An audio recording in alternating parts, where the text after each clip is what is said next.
Harvester అత్తలేదు, మేమే వరి కోసుకుంటున్నాం అని అనుకుంటారు కదా. కాదు, మేము మైసమ్మకు చేసుకుంటున్నాము. మాకు 4 కుటుంబాల పొత్తుల మైసమ్మ ఉంది. మొన్న వరి కోసిన మడి కింద మట్ల ఈ మైసమ్మ ఉంది. అక్కడి వరకు పోవడానికి తొవ్వ కోసం వరి కొత్తురు. ఇక్కడ పచ్చగడ్డ ఉన్న ప్లేస్ లో మైసమ్మ ఉంది. వర్షాకాలంలో వచ్చే చెరువు నీళ్ల వల్ల మేము పొలమేసుట్లా మైసమ్మ లోపలికి మూసుకుపోయింది. బయటకు తీసి గడ్డకు పెట్టాలంటే అందరు పొత్తుల్ది కాబట్టి ఆ పని ముందటికి పోదు, వెనుకకు రాదు. ఎవరికి నచ్చినప్పుడు వాళ్ళు కోడిని కోసుకుంటారు, బోనాలు నోములప్పుడు కొబ్బరికాయలు కొడతారు.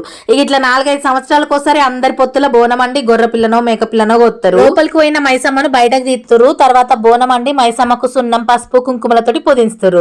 తర్వాత ఇది మైసాచి పొగనో గుగ్గిలం పొగనో అది వేసి బోనం అన్నం పెట్టి కళ్ళు సాక పోసి కొబ్బరికాయ కొడతారు. తర్వాత గొర్రె పిల్లకు బొట్లు పెట్టి కళ్ళు పోసి పొగేసి నీళ్లతోటి తడుపుతారు.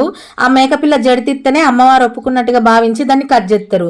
కానీ నీళ్లు పోసినాక మనమైనా అటు ఇటు ఊగుతాం కదా. వెనకటి పద్ధతులన్నీ ఎవరు మొదలు పెట్టిరో గానీ ఇప్పటికి ఇట్లే పాటిస్తారు. ఇక తీసుకొచ్చిన కళ్ళును అందరు దాగి గొర్రె పిల్లని కట్ చేసి కుప్పలేసి ఎవల పాలు తీసుకుపోయి వండుకొని తింటారు. మైసమ్మకు చేసుకుంటే మైసమ్మ సంతోషించి పంట మంచిగా వండుతుందని నమ్ముతారు. చుట్టాలని తెలిసిన వాళ్ళని పిలుచుకొని పెద్ద దావత్ లెక్క చేసుకుంటారు.